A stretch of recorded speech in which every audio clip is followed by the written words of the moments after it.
Thank you very much, and welcome to this small workshop. We have 45 minutes. It's intensive topic because we've been working on, for me, since already 10 years.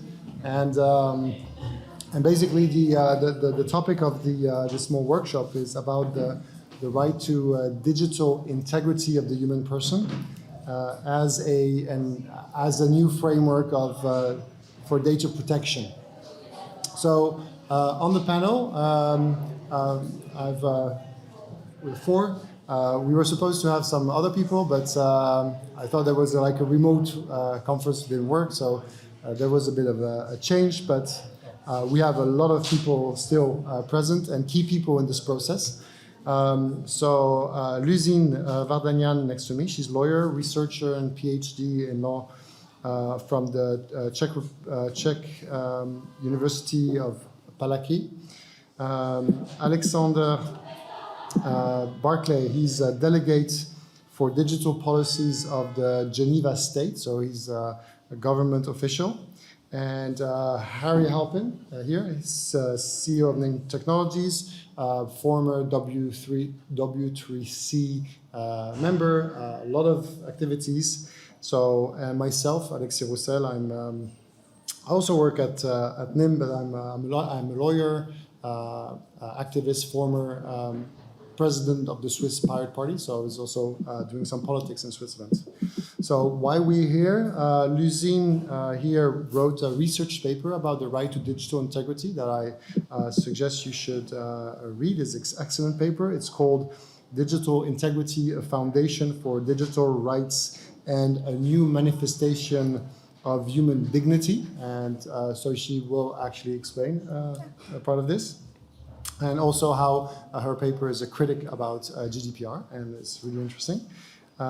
Alexander is leading the constitutional change process within Switzerland. So this right to digital integrity actually went very far to the point that it's going to be voted in June 2018.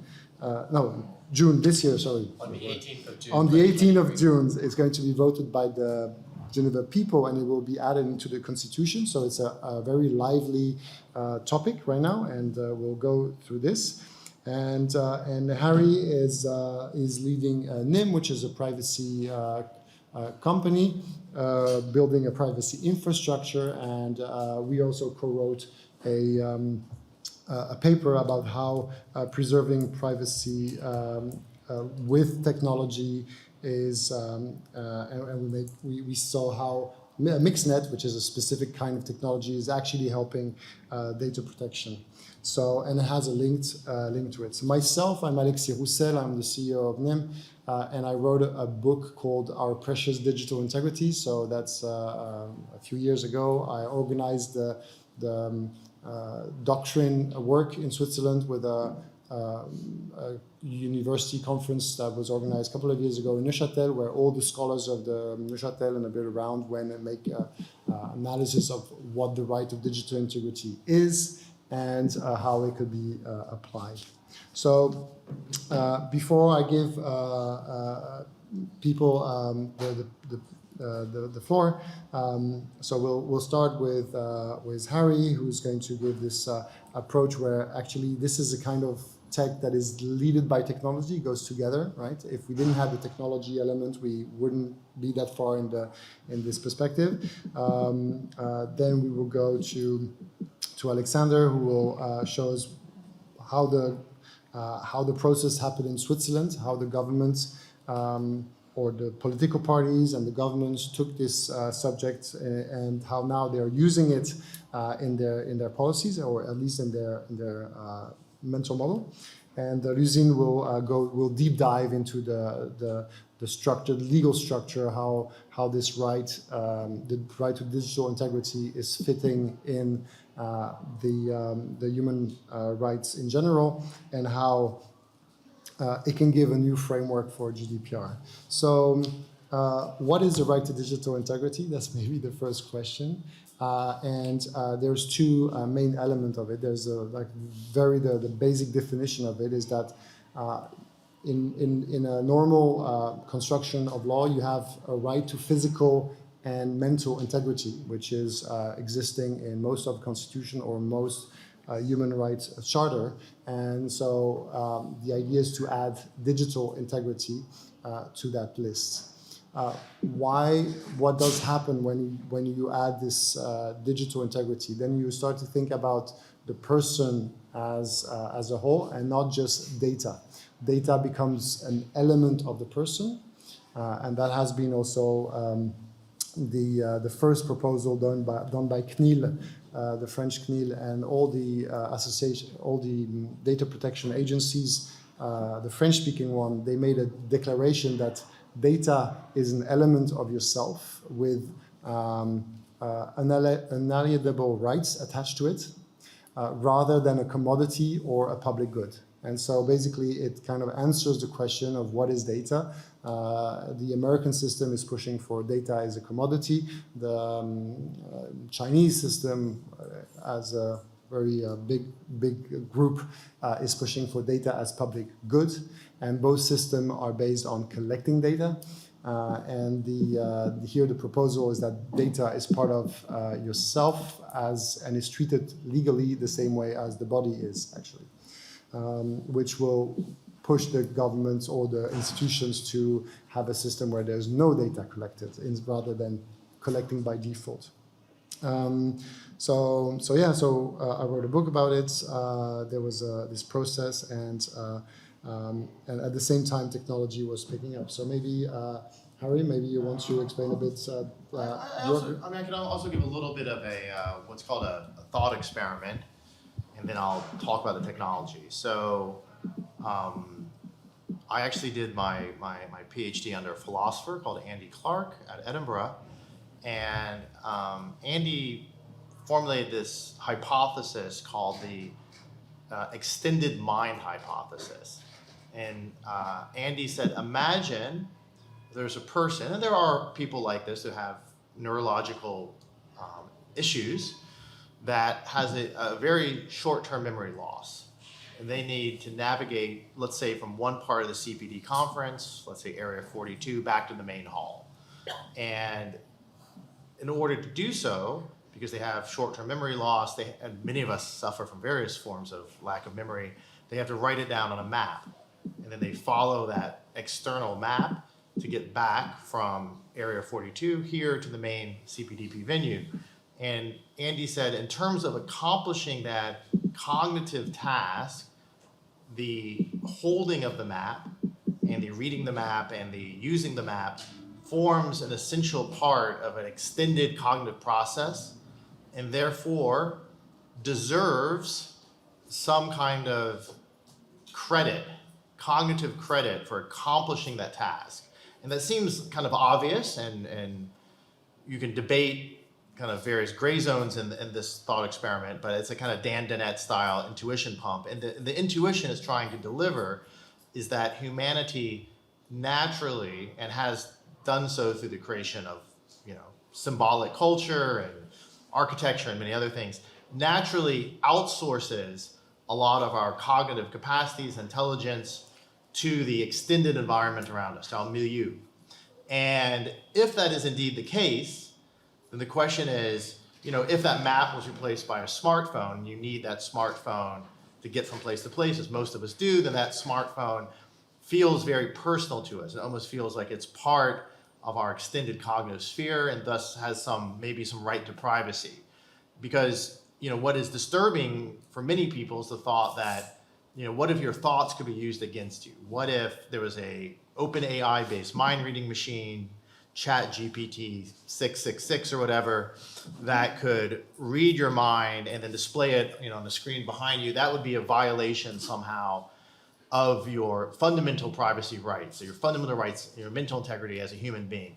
And if you say, well, my mental integrity is not necessarily arbitrarily blocked by the boundaries of my skull or my skin, then this integrity requirement would then naturally pass into the digital sphere, into digital technology at least. And that there's an intuition that digital technology should then have if something is kind of functionally equivalent in terms of accomplishing cognitive task, then there is some natural, correspondence between digital equipment that kind of slots into the same functional space.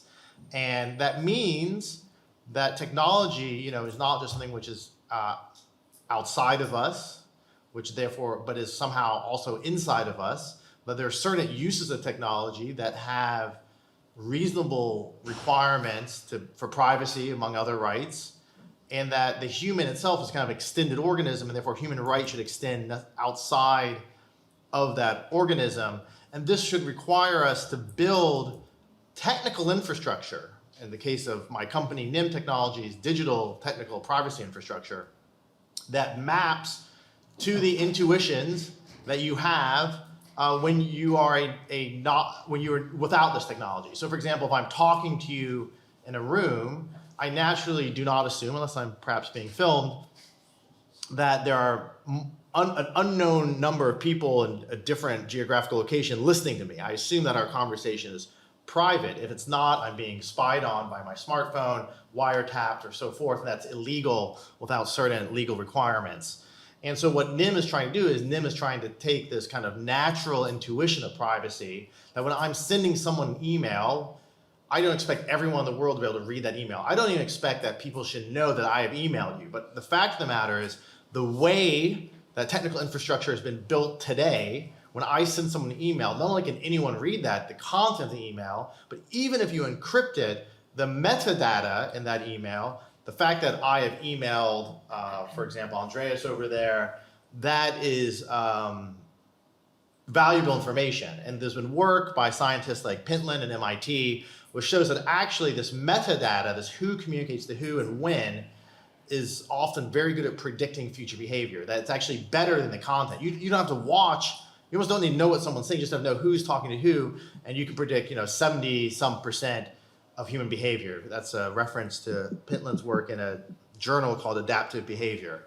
So if this is indeed the case, this is very dangerous that this data is not protected, and we should protect that data so that the use of our communications in the digital world maps to our intuitions about our communication in the non-digital world. And that's exactly what our company tries to work on. We have a product called Nym, which is a mixed net, like a super VPN. But when I use a VPN, the VPN provider knows who I'm talking to. Anyone that's watching the VPN provider knows who I'm talking to. And the VPN provider can also, decrypt my messages, so forth and so on, unless you're very careful.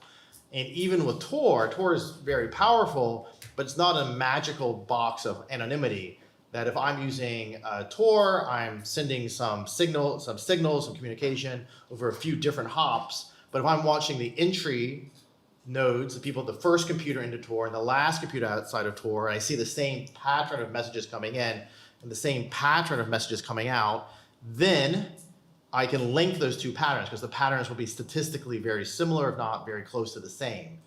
And a mixed net defeats that because a mixed net, when you send a message into a mixed net, it gets held for a period of time. Another message goes into the mixed net by maybe another user, another one, and they're kind of mixed up like a deck of cards. You just shuffled, let's say, and they come out in a different order that they came in. And this sort of mixing process preserves the privacy of metadata in communication. So just to summarize really quickly, I do think as humans, a lot of our intelligence, our mind, so to speak, our mental space is crucially dependent on digital infrastructure. That digital infrastructure should preserve the same rights that we expect in our mental space into the digital sphere. And Nym basically preserves the right to privacy in the digital sphere, more so than any other kind of generic communication pipeline or VPN. That's it. Thank you. And I think that's a very good transition with Alexander, because actually one of the political discussion that was happening in not only in Geneva, in the whole Swiss Romand, is when we were saying that when the federal government made a very traditional proposal for cloud infrastructure, and basically they made an offer for a public tender, and all the Swiss companies were refused. and all the companies that were accepted were 4 Americans and 1 Chinese. And so all the local governments who had this like intuition that data should be kind of managed locally for the data of their own citizens, they were pushed to use foreign systems, which was just selected based on very cold criteria, right? And now the topic of like what kind of the data is, what is the data, and that we should also start to think about the individuals in their perception on how their data is going to be processed, is now being used in the process. So maybe you want to take it from there. Absolutely. And explain a bit how it happens in Switzerland, in Geneva first. Yeah. Absolutely. Thank you very much, Alexis. Can you hear me all right? I think we're a small room, so it's microphone maybe on top. So first of all, thank you very much for the invitation. Thank you as well for putting this important topic of digital integrity on the agenda of this very relevant conference. I think a lot of what we are saying here are things that sound very familiar to you. I think we also need to remember that when we're working with policymakers in general, not everyone has the same sensitivity and awareness of the impact that data can have on future developments, on freedom and on democracy in our societies nowadays. So that's an important point. Geneva is one of the 26 cantons of Switzerland. So it is sovereign, it has its own constitution, and the national government does all that is listed in the national constitution. It is in the French-speaking part of Switzerland, and we observe in terms of digital policy in general that French-speaking Switzerland, or Latin language-speaking Switzerland, to give a nod to our friends in the Italian-speaking part of Switzerland, have a way more political approach to digital policy. So broadly speaking, take the example of cloud policy, which you just mentioned, the choice that all public administrations have to make in regard to cloud. You can either consider it from a very technological or technocratic approach. Do we have a contract that allows us to benefit from all these services? Or you can tackle it from a more fundamentally, originally political point of view. What do we want from a grand political standpoint, our cloud policy to be? What do we want to reach through that? And how do we defend our digital sovereignty in that context? And so that's what the French-speaking cantons did, and we'll get back to that. First, on digital integrity. So I think you'll have understood that Alexis Roussel here has been instrumental in pushing this topic in French-speaking Switzerland, in bringing it forth in a very constructed. I think there'd be a whole for those of you looking for a policy-making research paper, there'd be a whole paper to write on how you went about bringing this topic and having it discussed in local governments, eventually also on the federal level, by astutely, and I was going to mention it, setting up a conference, an academic conference with researchers at the University of Neuchâtel. I think it was 2019 or 2020, presenting it in a book, the general argument, to address, say, a broader non-scholarly public, and then convincing eventually, because that's how it works, convincing members of parliament in different cantons to actually bring the topic on the floor of the parliament. In Geneva, it was a right-wing MP. I think it's worth noting that in some other cantons where it's being discussed in parliament right now, it was put forth by left-wing politicians on the national level. That was the case as well with the socialists. And I think that's really interesting in and of itself, to observe that it's a topic, including a new fundamental right to digital integrity, that can be carried by either side of the political spectrum. So the government in Geneva decided to work with Parliament on this new fundamental right, to elaborate it a little bit, because this notion of a fundamental right to digital integrity is something that does not exist in Swiss law, in Swiss jurisprudence. So if you just include, as was the original proposal, an additional dimension to the right to privacy, saying that every person has a right to digital integrity without adding anything else, well, that's something that was discussed yesterday in the opening conference. You run a risk. How will the judge rule when a case is brought? What does it mean in Swiss law and in Swiss law practice later on, this notion for digital integrity. And so the government worked with the parliament to specify, to add illustrative dimensions, which I might get back to later in the conversation. I wanted to mention that there was no fundamental opposition in Parliament to this new fundamental right. It is a new article in and of itself, so a new Article 21A in the Catalogue of Fundamental Rights. And some of the dimensions of digital integrity are covered by existing fundamental rights, like the right to personal freedom, the right to privacy.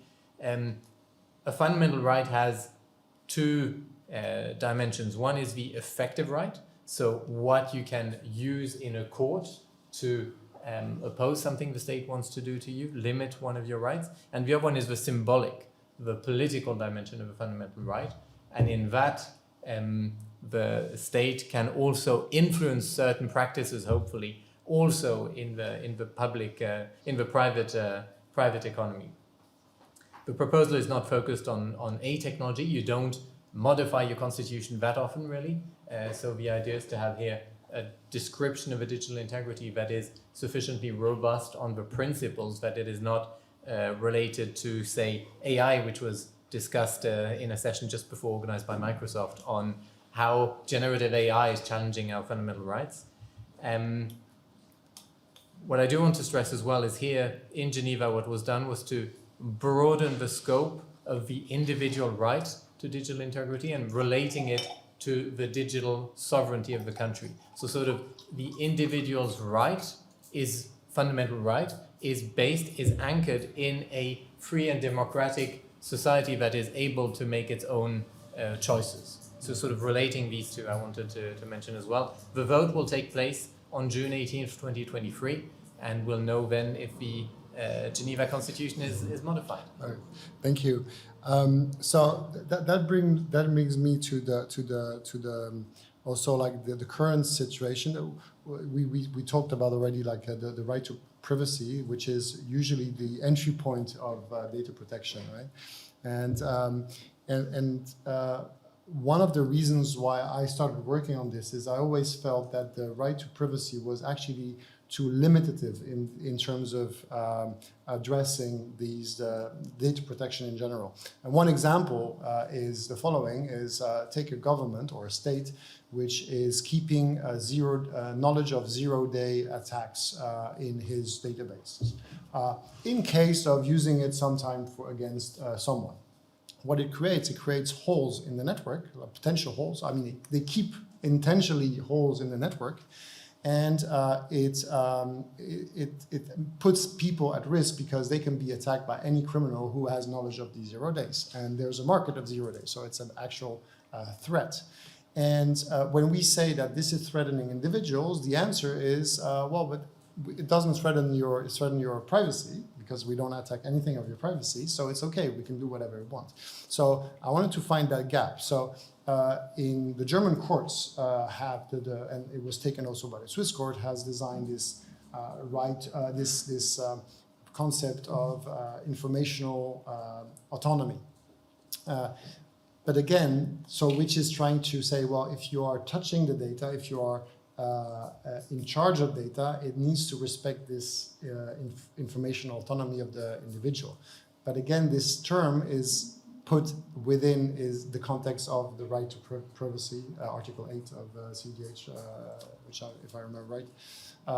So, and then comes that to you. So exactly, that's the point of the research, because actually this limitation was, I think, one of the first part of your work.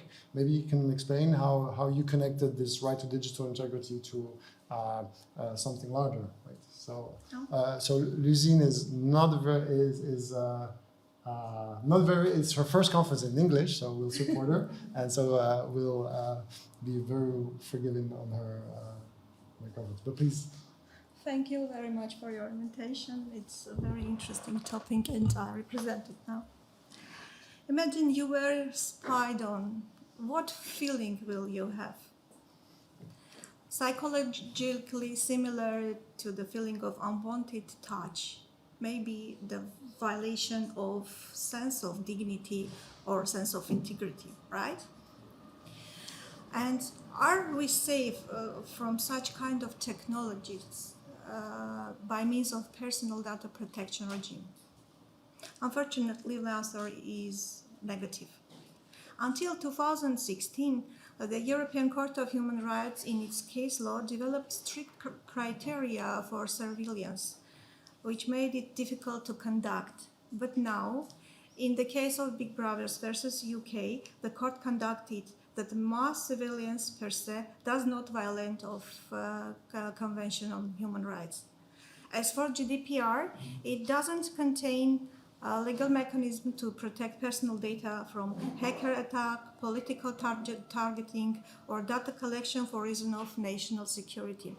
Despite it is considered as a legal instrument for implementation of right to personal data protection. It is possible to talk about the imperfection of law in this area for quite a lot of time, but what is the solution?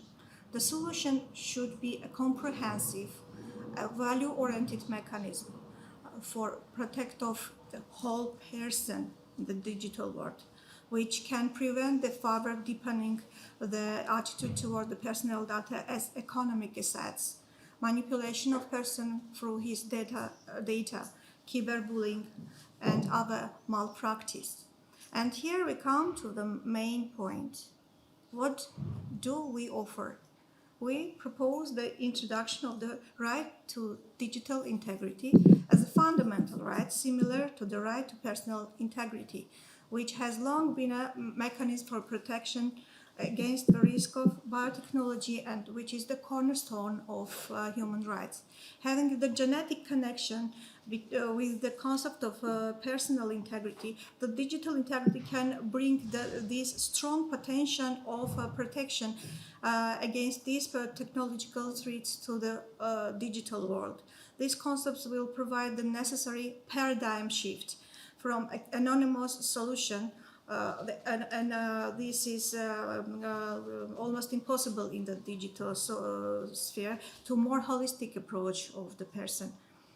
As you know, Article 3 of the EU Charter makes it possible to prevent two basic foundations of human existence from threats. On one hand, it gives the right to dispose of one's body at one's discretion. With other, it protects against practices that are unworthy. It helps outline the boundaries of human existence. The concept of digital integrity may be hard to understand without long theoretical explanation, but I think this is to understand through the function that it can perform. First, it provides the protection for a person's digital existence. The life of a modern person is not developing in only two different dimensions, which are interconnected with digital existence as well. It is impossible to legally protect one dimension and ignore the other. Second, it will legally consolidate a new relationship between a person and his personal data, recognizing personal data as an element of a person, as a building blocks for his identity. However, the personal data protection regime does not allow the existence of such relationship. Third, the European data protection law is based on the assumption that people should control their personal data, but only some provision of the GDPR can be based on this idea. In this context, the right to digital integrity is the effective mechanism for returning a person's control over his data. It is important for one reason more. As you know, the EU is talking about its digital sovereignty. One of the so-called levels of the concept of digital sovereignty of the European Union is the person's digital self-determination with the assumption of controlling data. And finally, it will help to determine the unworthy behavior in relation to the digital dimension of the person and justify possible prohibitions of the use of certain specific invasive technology. It is important to recognize the right to digital integrity from the point of view of protecting human dignity, using the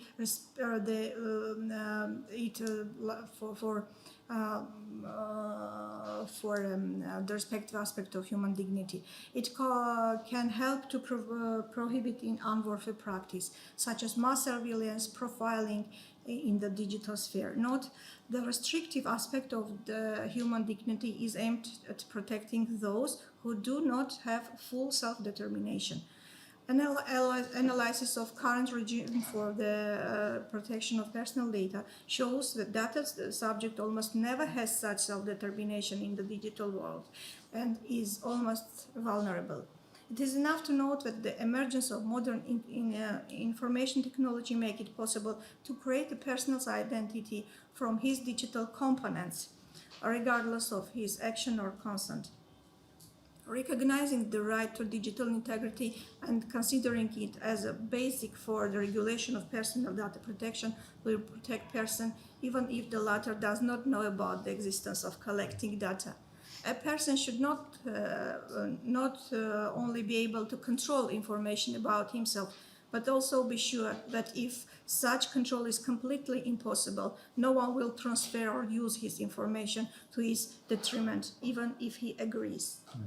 Recognition of digital integrity is the basis for digital right, and as a new manifestation of the restrictive concept of human dignity will help to increase the level of effective protection of the person in the digital sphere and weaken the existing trend of recognition of ownership of personal data and data commodification.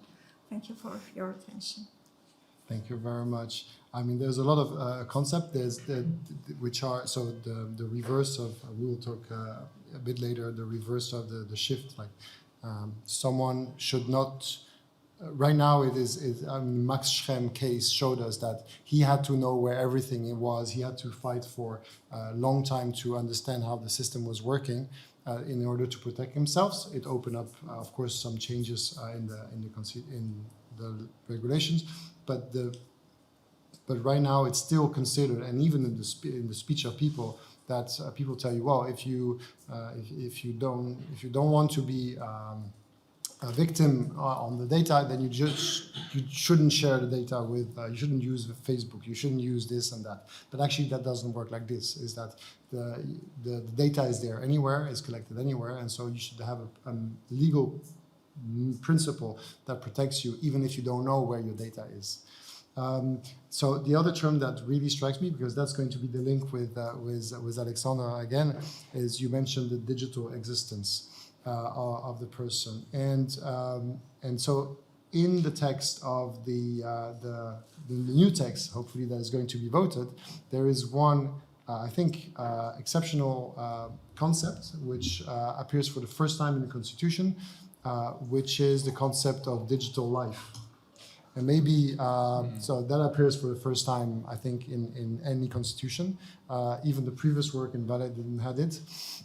In other cantons didn't have this term. And so maybe can you explain why did you put it there? And also like start to go through the other rights, because these sub-rights are like really fundamental to give a kind of like a better understanding of what it means, the digital integrity in the Constitution. Sure.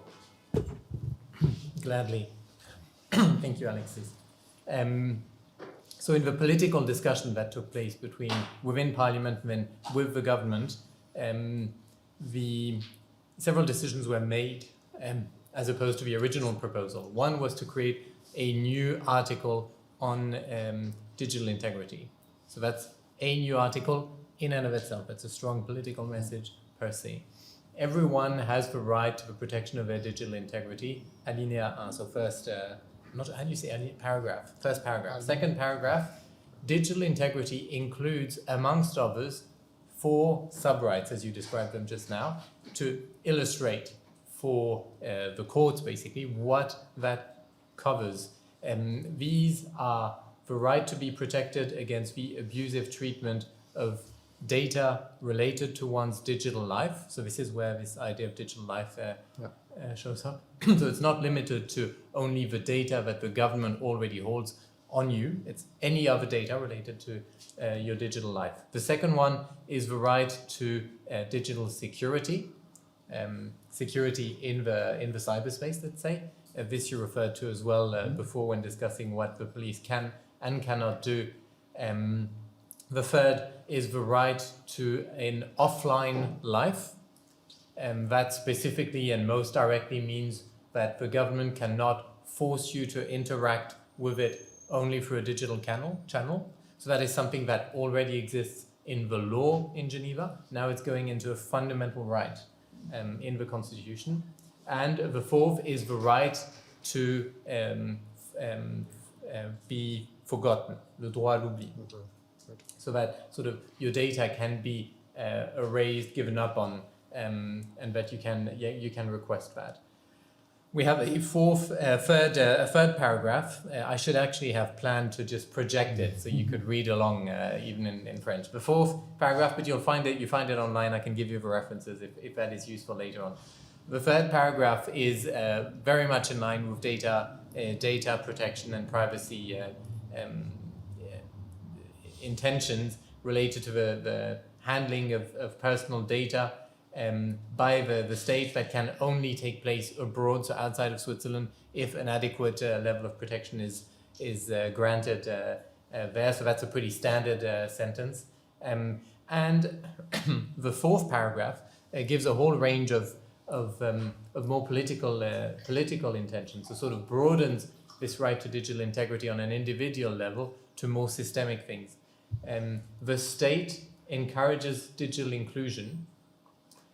The state sensitizes or communicates to the population what the challenges of the digital era are.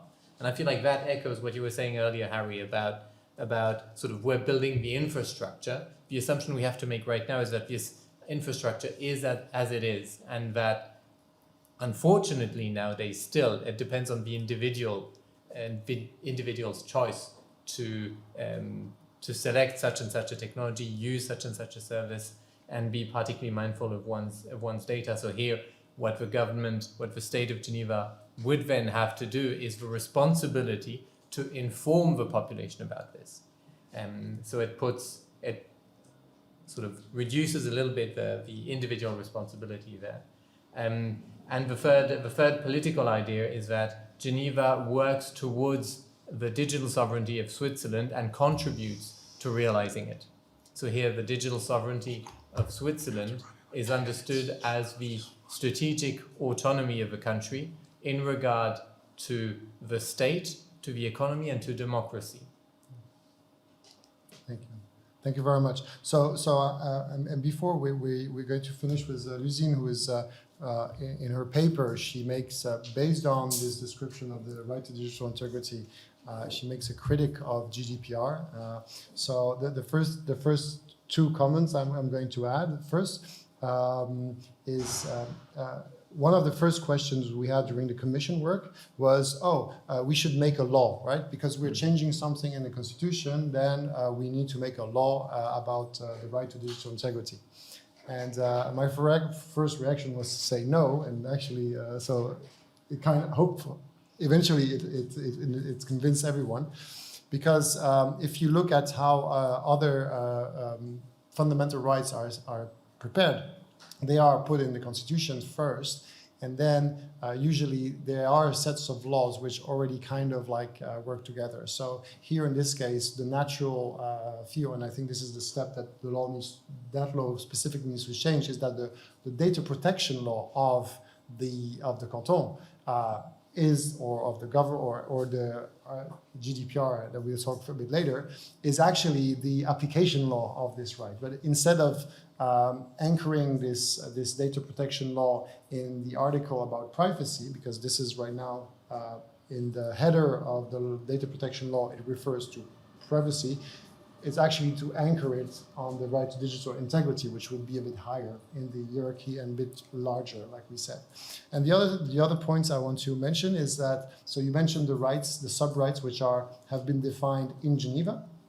And but the other cantons have like slightly. I mean, they're all coming up a bit the same, but there's some like small variation, which I really appreciate to have them. So about the abusive treatment of data, the Valais went a bit further away. They actually say that you're protected against the non-consensual use of your data. So you shouldn't be able to demonstrate an abuse on the data. Is by definition, if there is non-consensual usage of the data, that is already something that you should be protected from the government perspective. And then the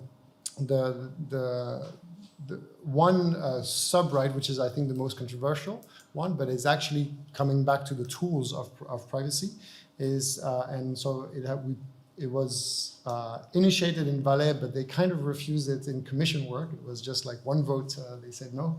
And then we pushed it again. The Parliament of Neuchâtel is actually pushing the debate on the right not to be surveilled, monitored, and analyzed. So basically, that's a right where it's breaking away. So the right to digital integrity is about recognizing the autonomy of the person digitally, but then there is this like push of saying, well, actually, if you want to go to the extent of that, to the full extent of that thinking, is then the institutions around the individual should not build or not use tools that have mass surveillance built in, data collection built in, and there should be like almost, you can imagine a country with zero knowledge citizens. You don't know the data of the citizens. This is kind of the extreme view. So let's go, Lusine. Maybe you had some thoughts about GDPR, and then we can close this and with an appeal that you already said, like the integrating in, so in the European framework that would be anchoring this in the fundamental Charter of Human Rights, Article 3, I think. Yes. Please. Actually, GDPR has two clear goals. One of ensure the data protection. The another one is a free flow of data. And in this regard, it is quite interesting. It's a controversy for two goals, although the case law of the Court of Justice say that tell us of the protection of digital rights this prevail, but the whole legal documents has provisions which are market oriented. And it is quite interesting because we say that data protection is fundamental rights, and it's implemented by the GDPR. But GDPR has market-oriented approach. It is right. It is the way for commodification of data. And I think that digital integrity, if it will be introduced as a fundamental right, give a more comprehensive out-of-market approach for the protection. It will be fundamental rights without market basis and without any problem with the interpretation of personal data as economic assets. Yes. Thank you very much. Yeah, so this is I think like one of the takeaway that it is a way out or having another approach of the data market, and we hope that that will create a third zone. It has also some geopolitical impact because it would create a third zone between the data as a commodity, data as a public good, and data as element of the person. And but if you think about data as element of the person, then you get out of these market-driven tools. And so the small story, the fun story about this, because we are in a market, right now we have constructed the data market, and GDPR or even the data protection law in Switzerland is also a market-based approach. It's the same approach. Basically, the most critic people we have in Switzerland, Alexander was saying that there's a consensus, there's a political consensus on the topic. There's also in the population, it's very consensual, but there's some data protection specialists are critical to it because they see it as a way to lose their kind of like understanding of the market. And so they're being critical, that's an interesting small side effect of this. I think we have just a couple of more minutes for questions. If there are some, we're welcome to have some. Yes, there's a microphone just here. Sorry. Yeah. I just have one small question coming from perspective of digital divide. Does the fundamental right to digital integrity, should it also include the right to access internet?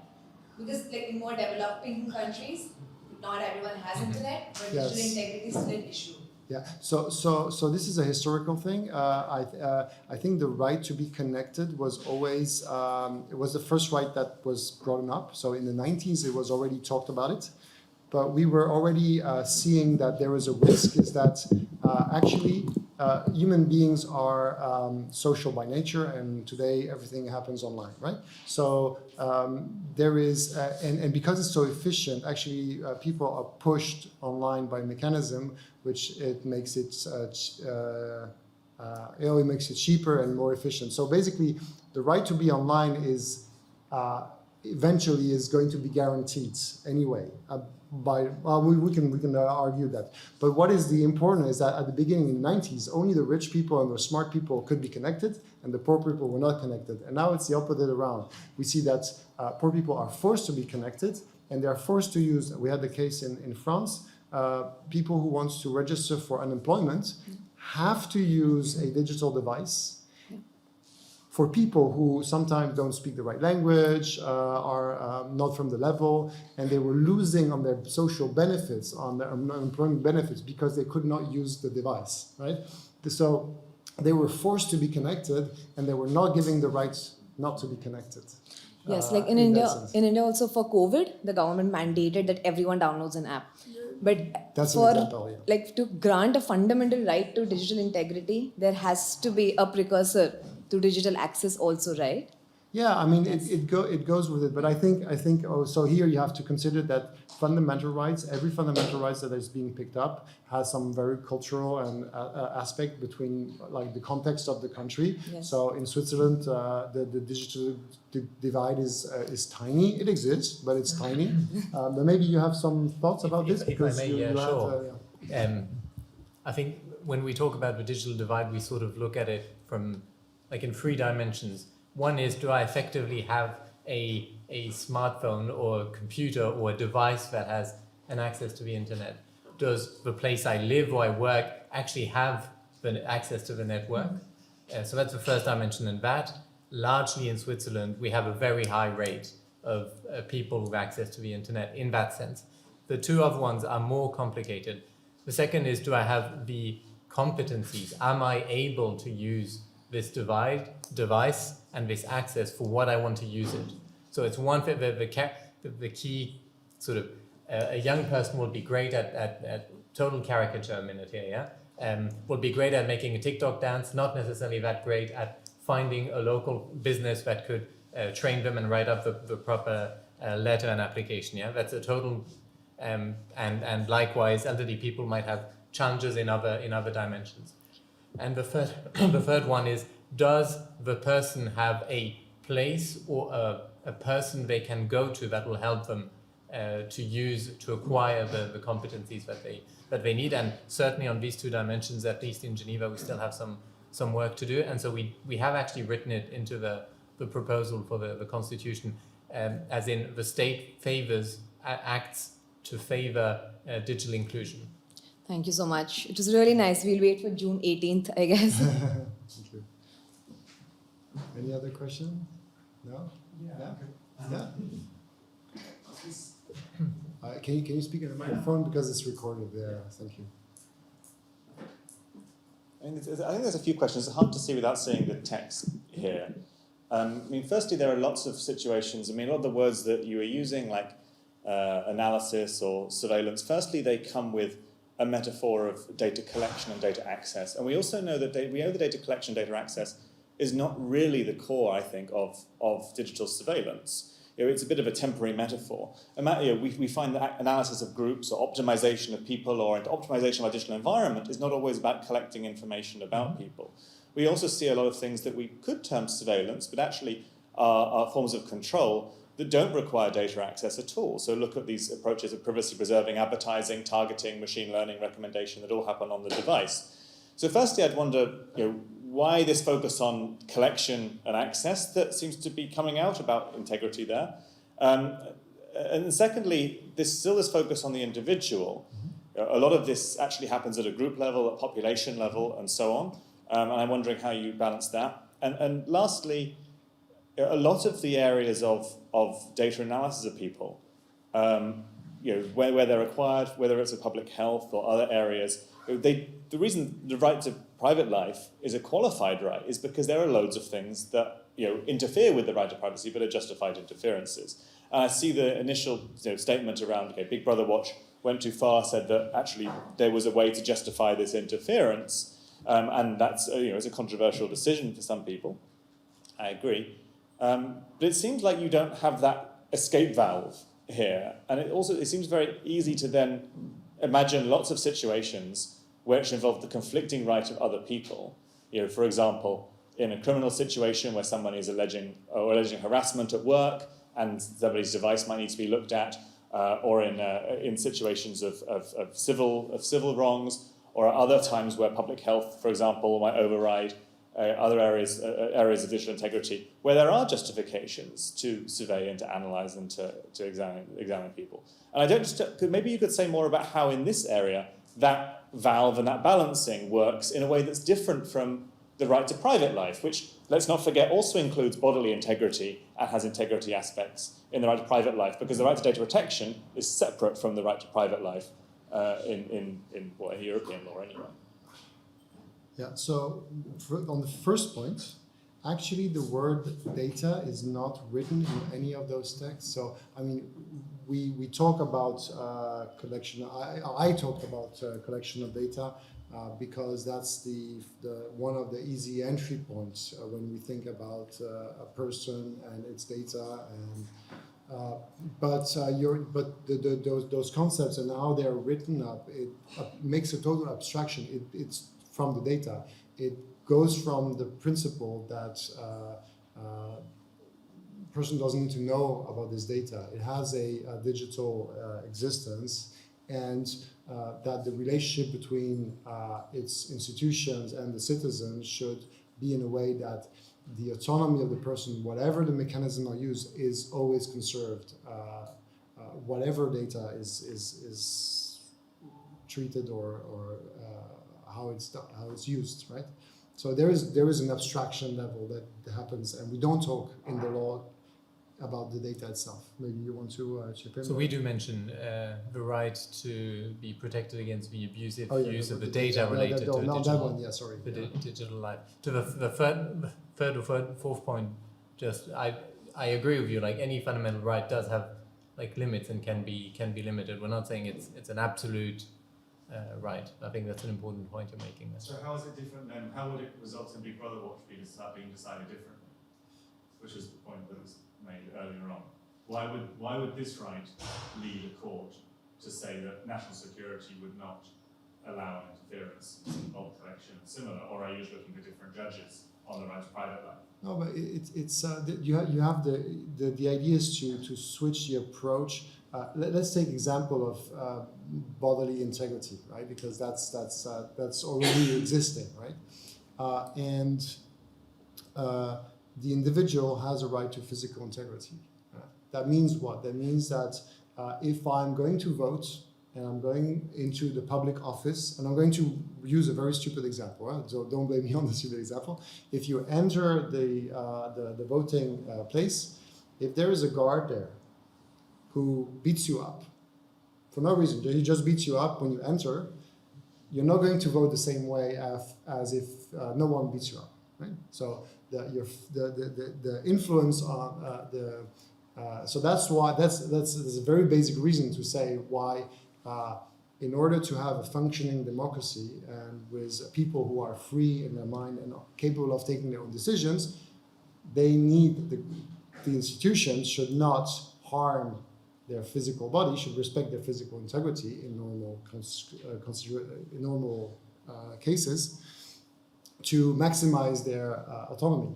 Now, we still put people in jail, we still arrest criminals, police still has can use can restrict physical and can restrict people.